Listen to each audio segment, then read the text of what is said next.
আজিৰ এই প্ৰতিবেদন লৈ নিউজ অন নৰ্থ ইষ্টৰ ষ্টুডিঅ'ত মই কাব্যশ্ৰী। শিৱসাগৰত অনুষ্ঠিত হোৱা নাগৰিক সভাত অনাহত পৰিস্থিতি। শৃংখল চলিহাৰ বক্তব্যত জাঙুৰ খাই উঠিল উপস্থিত গৰিষ্ঠ সংখ্যক ৰাইজ। কেইদিনমান পূৰ্বে ৰংঘৰ চাৰিআলিত শৃংখল চলিহাৰ সৈতে সংঘটিত হোৱা পৰিস্থিতিৰ কথা টানি আনি শৃংখল চলিহাৰ প্ৰশ্ন বক্তৃতাৰ মাজত বক্তব্য প্ৰদান কৰিয়ে সভাস্থলী ত্যাগ শৃংখল চলিহাৰ।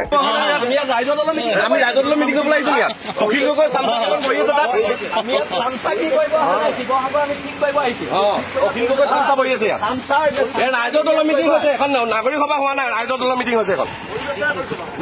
পৰিৱেশ আপোনালোকে যোনে কৈছে এখন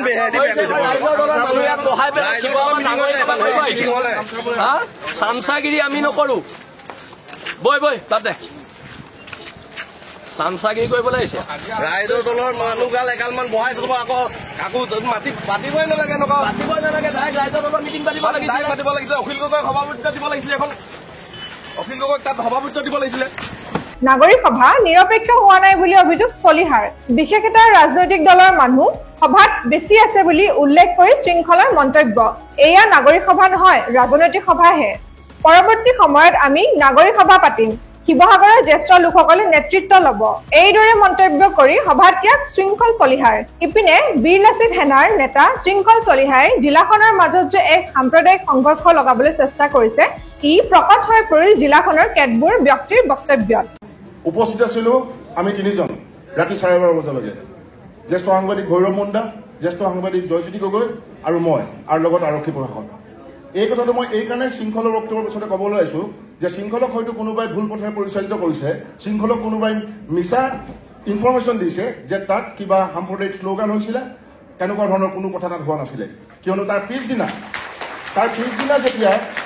পিছদিনা যেতিয়া আৰক্ষী অধীক্ষক কাৰ্যালয়ত শৃংখল আৰু ফৰিদৰ মাজত হোৱা সংঘৰ্ষৰ অৱসান পেলাবৰ বাবে এক আলোচনা পাতিছিলে, তাতো কিন্তু ভৈৰৱ মুণ্ডা, জয়জ্যোতি গগৈ, মই উপস্থিত আছিলো।